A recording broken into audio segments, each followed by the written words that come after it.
तेजस्वी यादव ये कहते हैं कि हम सरकारी नौकरी देंगे, लेकिन जनसुराज रोजगार की बात करती है। इस पे आप क्या कहना चाहेंगे? प्रशांत किशोर समाजवाद का नारा दिया है, शिक्षा और रोजगार, इसीलिए मैं कंधा लगाया हूँ और मेरा कोई व्यक्तिगत बात नहीं। इस बाबूगढ़ विधानसभा के लिए आलोक यादव का गृह क्षेत्र जो है फुलपरास विधानसभा है, लेकिन ये बाबूगढ़ विधानसभा क्यों चुना इन्होंने? जो आदमी कहता है यहाँ जमीन नहीं है, AI जोन बनाऊंगा और फैक्ट्री लगाता हमारा मजदूर के लिए, लेकिन ट्रेन है उसको सहरसा से मजदूर ढोने के लिए गुजरात तक के लिए ट्रेन मिल रहा है। जन स्वराज के साफ पानी से ही कीचड़ साफ होगा, कीचड़ से कीचड़ कभी साफ नहीं होता है। 3.5 करोड़ को हर घर में नौकरी दोगे, जो प्रधानमंत्री नहीं दे सका 2 करोड़ कह के 14 में, वही 3.5 करोड़ को बिहार में दे देगा।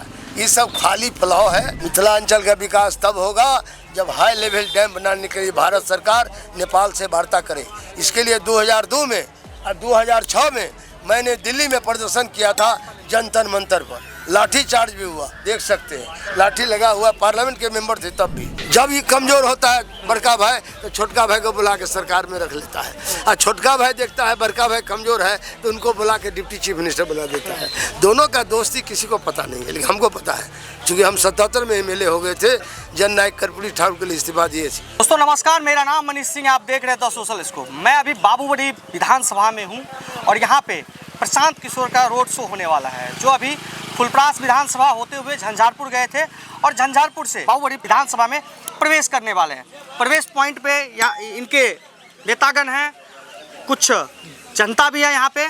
हम इनसे जानेंगे इन लोगों का रुझान प्रशांत किशोर जी की ओर कितना है, और ये लोग जो आए हैं सच में ये प्रशांत किशोर जी के साथ हैं या ऐसे ही जमावड़ा हो रही है। क्योंकि मीडिया जो दिखाती है हर जगह भीड़ तो इकट्ठा हो रहा है, लेकिन वोट वो किसको देंगे जब पूछने पे पता चलता है। तो ये भीड़ किस लिए है, ये वोट किसको देंगे और प्रशांत किशोर जी से कितना ये लोग सहमत हैं। जो प्रशांत किशोर जी बिहार को बदलने के लिए निकले हैं, पिछले 1 साल इन्होंने पैदल यात्रा कर करके एक पार्टी का निर्माण 1 साल पहले किया था, और फिर वहाँ पे करोड़ों लोगों ने सदस्यता लिया और आज 243 विधानसभा में लगभग वो चुनाव लड़ रहे हैं। कई विधानसभा हम लोगों ने कवर किया है, जिसमें ये बाबूगढ़ विधानसभा भी आता है। किसकी सरकार बनेगी? हम जनस्वराज की सरकार बनेगी। दोस्तों मैं अभी हूँ बाबूगढ़ विधानसभा में, यहाँ पे मेरे साथ है पूर्व केंद्रीय मंत्री देवेंद्र प्रसाद यादव, जो झंझारपुर से 5 बार पार्लियामेंट गए हुए हैं और इस क्षेत्र में बहुत ऐसे काम इन्होंने किया जो जनता के बीच में आज भी चर्चाएं होती है कि देवेंद्र प्रसाद यादव ने इस क्षेत्र को क्या दिया। इस क्षेत्र में देवेंद्र प्रसाद यादव ने यह दिया कि कर्पूरी ठाकुर मुख्यमंत्री, जननायक कर्पूरी ठाकुर जब मुख्यमंत्री बने थे तो इन्होंने ही उनको बिहार के मुख्यमंत्री बनाने का काम किया था। आज मेरे साथ है, उनसे हम जनसुराज के बारे में पूछेंगे और यहाँ के जनता के लिए पूछेंगे, जनता के बारे में कि अगर जनसुराज की सरकार आती है तो इस क्षेत्र का क्या ये विकास करेंगे। और यहाँ से प्रत्याशी इनके बाबूगढ़ विधानसभा से, जो बाबूगढ़ विधानसभा इसी झंझारपुर लोकसभा क्षेत्र से आता है, उस विधानसभा से इनके पुत्र आलोक यादव चुनाव लड़ रहे हैं। सर क्या स्थिति है जनसुराज का यहाँ पे? जनस्वराज इतनी मजबूती से जमीन पर उतर गया है जिसकी परिकल्पना कोई पार्टी नहीं कर पा रही है। जो पार्टी के उम्मीदवार लोग हैं, घिसी पीटी पार्टी या घिसी पीटी उम्मीदवार, जनता इस बार बदलाव चाहती है।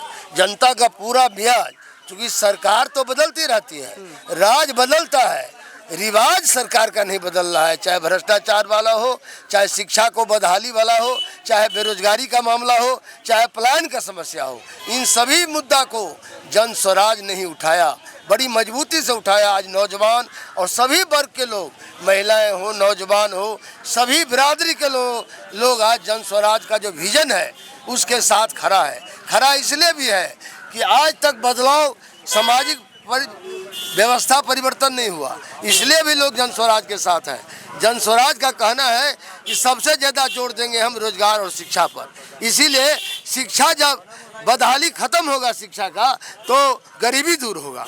जब शिक्षा हो जाएगा, गुणवत्तापूर्ण शिक्षा, बेहतर शिक्षा, नेतरहाट वाला शिक्षा जनस्वराज का कहना है, तो ऑटोमेटिकली उसको रोजगार मिलेगा, और रोजगार मिलेगा तो गरीबी दूर होगी। इसलिए गरीबी से निकलने का रास्ता एकमात्र है स्कूल का वास्ता, स्कूल का बैग, एकमात्र रास्ता है। दूसरा कोई पार्टी जो घूम रहे हैं, 35 साल से शासन कर रहे हैं, इनको पूछा जाए कि किसी कार्यालय में जाइए, बिना घूस का काम नहीं होता है।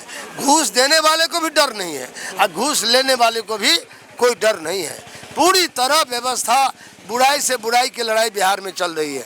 एक कहता है तुम ज़्यादा बुरा हो, वो पार्टी एनडीए वाला कहता है नहीं हम तो ज़्यादा ठीक है, आप जंगल राज वाले हैं, आप ज़्यादा बुराई वाले हैं। एक कहेगा ये कीचड़ है, वो कहेगा नहीं तुम खराब हो। तो कीचड़ से कीचड़ साफ नहीं होगा, जन स्वराज के साफ पानी से कीचड़ इस बार बिहार में, इसी बिहार में कह रहा हूँ, जन स्वराज के साफ पानी से ही कीचड़ साफ होगा। कीचड़ से कीचड़ कभी साफ नहीं होता है। तो बिहार को नया विकल्प मिल चुका है। बिहार को नया विकल्प ही नहीं, पूरे देश को जन स्वराज ने एक नया नजीर पेश किया है। सब देश, पूरे देश में 2 ध्रुवीय राजनीति चल रही है। पूरे देश में बिहार में जो तीसरा धुरी खड़ा हुआ है, तो नेता लोगों में बौखलाहट है, जनता में छटपटाहट है तीसरा विकल्प के लिए। लेकिन महागठबंधन के लोग कहते हैं कि जनसुराज आया है, पैसा कमा के प्रशांत किशोर एक बिजनेस कर रहा है। महागठबंधन में तो टिकट आपको पता होगा कैसे टिकट मिलता है, हम उस पर टिप्पणी करना नहीं चाहते हैं। 35 साल से बिहार को जो गरीबी है, 35 साल से जो पिछड़ापन है, आज बिहार सबसे नीचे पोदाम पर खड़े हैं। गरीबी के मामले में, पिछड़ापन के मामले में, शिक्षा के मामले में, ये किसका देन है? इन्हीं लोगों का देश है।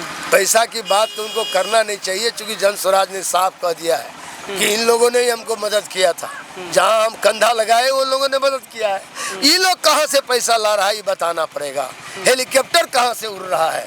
विरोधी पार्टी का सत्ता, जो व्यवस्थित पार्टी है, स्थापित विरोधी पार्टी है या सरकारी पार्टी है, इनको बताना चाहिए ना कि हम बालू माफिया से पैसा लेते हैं, हम छड़ के होलसेलर से पैसा लेते हैं, हम शराब माफिया से पैसा लेते हैं, हम भू माफिया से पैसा लेते हैं, हम शिक्षा माफिया से पैसा लेते हैं। ये उनको भी स्पष्ट करना चाहिए। जन स्वराज के प्रशांत किशोर जो आज आ रहे हैं, ये जन स्वराज के आपको सूत्रधार है, संस्थापक है जन स्वराज के। ये तो स्पष्ट कहते हैं कि हमारा पैसा कहाँ से आता है। उन्होंने इनकम टैक्स बता दिया, इतना हमको आमदनी है, इसमें हम ये चला रहे हैं, इसमें हमारा इतना पार्टी में जमा हो गया 100 करोड़, लगभग 98 करोड़। ये तो साफ कह दिया है कितना हमने टैक्स दिया है।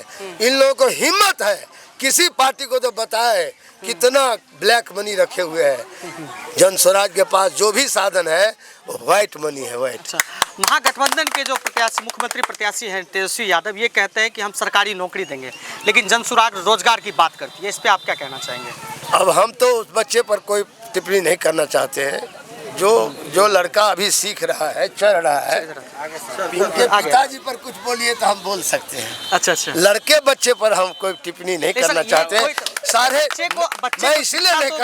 मैं इसलिए नहीं करना चाहता हूँ कि 3.5 करोड़ लोगों को नौकरी मिलेगी तो बजट चला जाएगा 12 लाख करोड़।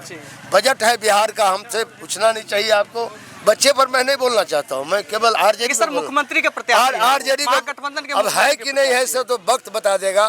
13 तारीख को, जब 11 तारीख को वोट होगा, 11 तारीख के बाद जब 14 को रिजल्ट होगा तो आप लोगों को झकझक दिखाई पड़ेगा। कहीं इस नारा देने वाले को दिन में न तारा दिखाई दे। ये मुझे अफसोस है, क्योंकि 3.5 करोड़ लोगों को नौकरी कैसे मिलेगी? क्या बीजेपी से इन लोगों का साठगांठ है? क्या बीजेपी पर तो हमला कर रहा है जन स्वराज, खुलेआम सीधा हमला किया है भ्रष्टाचार पर। ये सब जनता को वाकिफ है, सब लोग जानते हैं। तो क्या इनको 12 लाख करोड़ का बजट कौन देगा? केंद्र देती है बजट। बजट का आकार केंद्र से मिलता है, राज नहीं। राज के पास इंटरनल संसाधन नहीं। अभी भी कमला में पानी है, अभी भी भूती बलान में पानी है, अभी भी कोसी में पानी है, यहाँ बालू है, पानी है। यहाँ इंटरनल आंतरिक संसाधन मोबिलाइजेशन नहीं हो रहा है। जब आंतरिक संसाधन, जहाँ कल कारखाना है, जहाँ फैक्ट्री है, वहाँ आंतरिक संसाधन पैदा होता है तो उस राज्य को बड़ा बजट मिलता है। इनको कहाँ से मिल जाएगा 3.5 करोड़ लोगों को नौकरी देने का? झूठ बोलना चाहिए तो कैलकुलेटर से कैलकुलेट कर लेना चाहिए कितना % हम झूठ बोल रहे हैं। झूठ का भी तो इंतहा, कोई सीमा होनी चाहिए। 3.5 करोड़ को हर घर में नौकरी दोगे? जो प्रधानमंत्री नहीं दे सका 2 करोड़ कह के 14 में, वही 3.5 करोड़ को बिहार में दे देगा। ये सब खाली फैलाव है, कल्पना की बात है, लोगों को चीट करने की बात है। मैं साफ कह सकता हूँ कुछ दिन पहले 100% गलत है ये। अच्छा, कुछ दिन पहले देश के गृह मंत्री बिहार के पटना में एक मंच से कहते हैं कि बिहार में जमीन का बहुत कमी है, इसलिए इंडस्ट्रियल डेवलपमेंट नहीं हो सकता है। हम यहाँ पे AI जोन बनाएंगे। तो मेरा मानना है, इस पर भी हम टिप्पणी नहीं करना चाहते। मेरा मानना है सर कि बिहार को अगर AI जोन भारत बनाया का जाएगा- गृह मंत्री मैं जवाबदेह आदमी हूँ, लेकिन अब गृह मंत्री है तो मैं उसके लिए कोई टिप्पणी नहीं, मेरा वो टिप्पणी नहीं करना। इनके इतिहास पर बता रहा हूँ। जो आदमी कहता है यहाँ जमीन नहीं है, AI जोन बनाऊंगा और फैक्ट्री लगाता हमारा मजदूर के लिए, लेकिन ट्रेन है उसको सहरसा से मजदूर ढोने के लिए गुजरात तक के लिए ट्रेन मिल रहा है। गरीब लोग, ये सदाई लोग जो गरीब लोग हैं, इनको ढो के वहाँ मजदूरी करेंगे। इनके लिए ट्रेन है, फैक्ट्री नहीं है। हिम्मत हो तो हमारे राज्य में फैक्ट्री खोलो, हमारे राज्य में रोजगार दो। यदि तुमको बिहार का भला चाहते हो तो बिहार में फैक्ट्री क्यों नहीं लगता है? गुजरात में फैक्ट्री लगेगा, हमारा आदमी जाएगा ट्रेन से, खाली ट्रेन सवारी, ट्रेन इनको मिलता है। हमारे आदमी को जो हमारी मजदूर भाई, उनको ढोने के लिए इनको ट्रेन है, लेकिन इनको फैक्ट्री लगाएंगे यहाँ, ये उनको नहीं मिल रहा है। इसका मतलब स्पष्ट है, ये धोखे में रखना चाहते हैं। और गृह मंत्री दुर्भाग्य है, आज भारत का गृह मंत्री वो है जो तरी पार है, इसलिए इस पर हम कोई टिप्पणी नहीं करना चाहते। आप मिथिला क्षेत्र से आते हैं। मिथिला क्षेत्र के लिए विकास के लिए कई संगठन और कई पार्टियों ने मांग किया था कि मिथिला डेवलपमेंट बोर्ड बनना चाहिए, लेकिन कुछ पार्टियां, कुछ संगठन बोलती नहीं, मिथिला राज्य बनना चाहिए। तो इस पे जनसुराज का क्या विजन कुछ है जनसुराज का कि मिथिला क्षेत्र को अलग से डेवलप करें? क्योंकि उत्तर बिहार की बात करूँ और मिथिला क्षेत्र के बिहार के उत्तर बिहार जो है, मिथिला क्षेत्र की अगर बात करूं तो आप उधर जाएंगे, मगध और भोजपुर में जो विकास हुआ है वो विकास तो मिथिला क्षेत्र में देखने को नहीं मिलता है। इस पे जनसुराज का क्या है? पूरे बिहार में क्षेत्रीय असंतुलन है। दक्षिण बिहार में आप कॉलेज, मेडिकल कॉलेज से लेकर और मध्य बिहार से लेकर उसका विकास देख लीजिए। उत्तर बिहार उपेक्षा की गई है। हम बाढ़ सुखाड़ से दंश झेल रहे हैं। 6 महीना उत्तर बिहार मिथिलांचल में, 6 महीना बाढ़ और 6 महीना सुखाड़, यही नियति बन गई है बिहार की। हम लोगों का उत्तर बिहार 21 जिलों की हालत बहुत ही खराब है। 21 जिलों में 6 महीना बाढ़ और 6 महीना सुखाड़ का दंश हम लोग झेल रहे हैं। इसीलिए दक्षिण बिहार हम क्षेत्रीयता नहीं फैलाना चाहते हैं, लेकिन हमारा जो हक हकूक है, अब हम अपने हक हकूक से, हमारे हक हकूक को ये सरकार महफूज नहीं रख रही है। इसीलिए मिथिलांचल का बोर्ड का नाम बहुत लोग कमेटी बना रहे हैं। मिथिलांचल का विकास तब होगा जब हाई लेवल डैम बनाने के लिए भारत सरकार नेपाल से वार्ता करे। इसके लिए 2002 में और 2006 में मैंने दिल्ली में प्रदर्शन किया था, जंतर मंतर पर लाठी चार्ज भी हुआ, देख सकते हैं, लाठी लगा हुआ, पार्लियामेंट के मेंबर थे तब भी। क्यों? बाढ़ सुखाड़ का समस्या हल हो जाएगा तो किसानों की हालत अच्छी होगी, मजदूरों का हालत बेहतर हो जाएगा। क्योंकि बाढ़ सुखाड़ में पन बिजली जो उत्पन्न होगा 10,000 मेगावाट बिजली पैदा हो सकता है। यदि हाई लेवल डैम कोसी में बन जाए, कमला में, सीसा पानी के पास बन जाए, नेपाल भाग में जल अधिग्रहण क्षेत्र में, तो हमारा जो गरीबी है, हमारा जो पिछड़ापन है, उसको दूर हो सकता है। हमारा पिछड़ापन और गरीबी इसमें दूर हो सकता है। ये है मेन। और बिजली भी हमको पन बिजली सस्ते दर पर मिलेगा, क्योंकि केवल नदी पर हाई लेवल डैम बना देने से नेपाल भारत समझौता कर ले, ये डबल इंजन की सरकार लगातार चल रही है। ये 35 साल हो गया। बीच बीच में दोनों भाई मिल करता है, बड़का भाई छोटका भाई दोनों में सरकारों बना लेता है और तब कहता है बीजेपी के खिलाफ है। बड़का भाई छोटका भाई का बड़ी मेल है, ये मैं कह सकता हूँ। मैं जब ये कमजोर होता है बड़का भाई तो छोटका भाई को बुला के सरकार में रख लेता है, और छोटका भाई देखता है बड़का भाई कमजोर है तो उनको बुला के डिप्टी चीफ मिनिस्टर बना देता है। दोनों का दोस्ती किसी को पता नहीं है, लेकिन हमको पता है, क्योंकि हम 77 में MLA हो गए थे।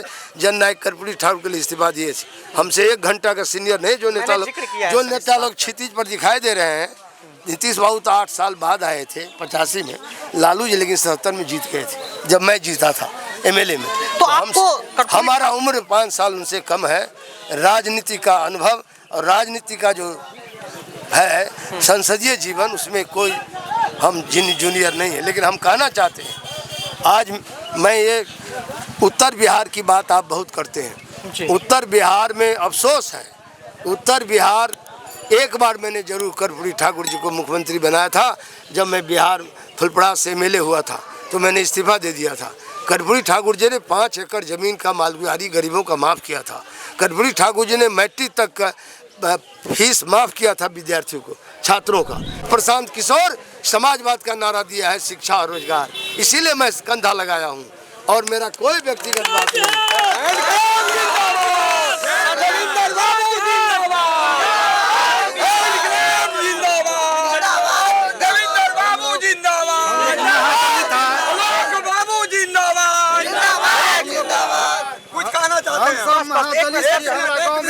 सुनिए, जेपी आंदोलन में मैं जेल गया था, गर्दनी भाग से मैंने अरेस्ट हुआ था। आज लालू जी के संगे नीतीश कुमार के साथ मैं जेल में गया। आज गरीब के बेटा है तो हमको पेंशन नहीं मिलता है। आज कहिए, सुन लीजिए सर, इधर कर सुनिए, आज होम गार्ड रिटायरमेंट हुआ। आज लालू जी ने कहा कि माने होम गार्ड कौन चिड़िया के छाप है मैं नहीं जानता हूँ। आज होम गार्ड को जो माने रिटायरमेंट तक नहीं दिया गया होम गार्ड को। मेरा नाम राम गुलाम यादव है, कन्हौली मेरा घर पड़ता है। आज नीतीश कुमार जी भी आए, माझी कुछ दिन के लिए सरकार में आए तो 3 लाख रुपया रिटायरमेंट किए। जब नीतीश कुमार जी जो आए तो क्या कहता है कि माने 1.5 लाख, वही 1.5 लाख रुपया में कोज लगा दिया। क्या कोज लगाया सुन लीजिए, क्या कोज लगाया, जिसका 10 साल ड्यूटी पूरेगा वही आदमी के 1.5 लाख रुपया दिया जाएगा। उस 1.5 लाख में हर जिला में मुख्यमंत्री अति डीएसपी होमगार्ड के डीएसपी 25,000 रुपया लेके हमसे खुद रुपया लिया है 25,000। तो मेरा होमगार्ड का रिटायरमेंट 1.25 लाख रुपया दिया। प्रशांत किशोर जी का आगमन हो चुका है यहाँ पे और ये हमारे साथ है। हम लोग चलेंगे, देखेंगे अभी प्रशांत किशोर जी को।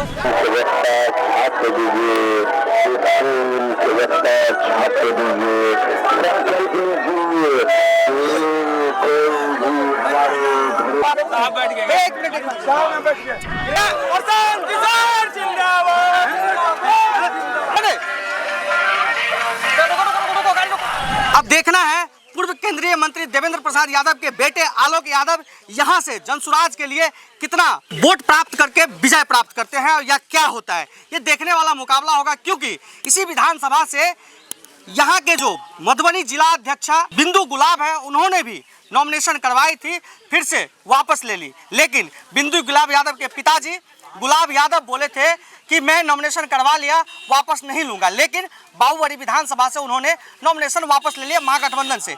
लेकिन आलोक यादव जी डटे हुए हैं क्षेत्र में और मेहनत कर रहे हैं, और इनका मेहनत कितना रंग लाता है ये मैं यहाँ के नेता से, इनके जो नेता है उनसे और यहाँ इनके जो समर्थन में लोग आए उनसे हम जानने का प्रयास करेंगे। आप लोग प्रशांत किशोर जी को रिसीव करने आए हैं? हाँ, हम लोग प्रशांत किशोर। क्या माहौल है यहाँ का? यहाँ जनसुराजमय है, जनसुराजमय है। लेकिन महागठबंधन के प्रत्याशी भी तो बहुत मेहनत कर रहे हैं और यहाँ पे प्रत्याशी हैं तो प्रत्याशी तो सबका मेहनत करेंगे, जो निर्दलीय होंगे वो भी मेहनत करेंगे। तो क्या लगता है आलोक यादव जी यहाँ से विजय प्राप्त करेंगे? निश्चित विजय प्राप्त करेंगे। इस बाबूबड़ी विधानसभा के लिए आलोक यादव का गृह क्षेत्र जो है फुलपरास विधानसभा है, लेकिन ये बाबूबड़ी विधानसभा क्यों चुना इन्होंने? बाबूबड़ी इसलिए चुना क्योंकि उनके पिताजी का पूरा झंझारपुर लोकसभा है जी, अब बाबूबड़ी भी उन्हीं झंझारपुर लोकसभा क्षेत्र में आता है। अच्छा, तो आप अगर इनके पिताजी का लोकसभा क्षेत्र झंझारपुर था और इन्होंने बाबूबड़ी विधानसभा को चुना, तो क्या पिताजी के नाम पे आलोक यादव को वोट प्राप्त होगा या इनका खुद का अपना छवि है? प्रशांत जी का छवि सबसे बड़ा छवि है। जैसे आप लोग अभी कहते हैं ना कि मोदी जी, तो मोदी जी नहीं, हम लोग नहीं कहते हैं, मतलब जो भी कहता है जनता कहती है, जनता कहती है। तो प्रशांत जी भी एक ब्रांड है अब। अच्छा, किसी यहाँ से के तो छुपी आसपास हुई के नहीं है। विधानसभा में और प्रशांत किशोर जी का कोई इम्पैक्ट पड़ेगा यहाँ से? तो ये रोड शो अभी हो रहा है, यहाँ रोड शो हो रहा है, उसमें राजनगर में भी पड़ेगा कुछ न कुछ, तो हाँ राजनगर में भी पड़ेगा। यहाँ के लोग अगर जनता वोट देती है तो यहाँ के लिए आलोक यादव जी क्या करेंगे इस विधानसभा के लिए? आलोक यादव जी काम करेंगे। अगर विकास नहीं करेंगे तो जैसे आज मीना कामत जी से लोग खफा है, लोग गाली दे के भगाता है, या मतलब जो भी करता है मिलते भी नहीं है। मीना कामत जी तो नहीं मिलते हैं, किसी से नहीं मिलते हैं, कोई जनता से नहीं। कौन जनता देखा है 5 साल में मीना कामत जी को? बोला था कि रोड बनाइए, यहाँ कीचड़ है बावड़ में, तो बोला हमको वोट नहीं चाहिए बावड़ी का, मतलब वोट नहीं चाहिए। हाँ, वोट हमको बावड़ी का जनता नहीं चाहिए, हमको वोट। अच्छा, तो ऐसे नेता को कौन देगा वोट? विधायिका से खफा है लोग, पूरे खफा है, पूरे खफा है। अच्छा, तो एनडीए के प्रत्याशी भी हैं यहाँ पे? हाँ, एनडीए के प्रत्याशी है ना। तो किससे आपका मुकाबला है? होता है ना एक हमारा, किसी से मुकाबला नहीं है, हम जीत रहे हैं। हम लोग जीत रहे हैं। नहीं होगा ना, कोई आपके प्रतिद्वंदी तो होंगे। यहाँ मुकाबला है ही नहीं किसी से, सब जनस्वराजी हैं। आपने देखा है कि 1900 आज़ादी के बाद इतनी परसेंटेज वोटिंग नहीं हुई थी। ये क्या कह रही है? कि बदलाव हो, अच्छा, सब चाह रहे हैं सब बदलाव। चाह रहे हैं कि बदलाव हो। बदलाव में महागठबंधन के लोग भी कह रहे हैं कि बदलाव हो, तो ये बदलाव कहीं महागठबंधन की ओर तो नहीं जा रहा है। उनका तो देख लिए महागठबंधन को, तो 15 साल देख लिए हुए हैं, तो बदलाव किसका होता है? जिसको नहीं देखे रहते हैं उसका बदलाव होता है ना। जो वोटिंग परसेंट बढ़ा है तो इसमें तो महागठबंधन के लोग कह रहे हैं कि बदलाव के लिए वोटिंग परसेंट बढ़ा है। कहने के लिए तो सब कहेंगे कि बदलाव, कितना दिन से क्यों नहीं बदलाव? इससे पिछला भी चुनाव हुआ था ना। प्रशांत किशोर जी सत्ता में आ रहे हैं, बिल्कुल आएंगे। जरूर आएगा। मुख्यमंत्री बनेंगे जनसुराज के, पूरा बहुमत से बनेगा, पूरा बहुमत से। पूरा बहुमत से। तो दोस्तों इन लोगों का कहना है कि मुख्यमंत्री प्रशांत किशोर जनसुराज की बनेगी और बहुमत से बनेंगे। देखिए उत्साह है लोगों में, बदलाव की बयार तो बह रही है बिहार में, लेकिन ये देखने को मिलेगा जब रिजल्ट आते हैं तब। और यहाँ के लोग जो हैं बहुत उत्साहित हैं, क्योंकि हमने इस क्षेत्र को घुमा है, जनसुराज को लेकर के उत्साहित हैं लोग, लेकिन देखना है कि जनसुराज के लोग जमीन पे कितना मेहनत करते हैं।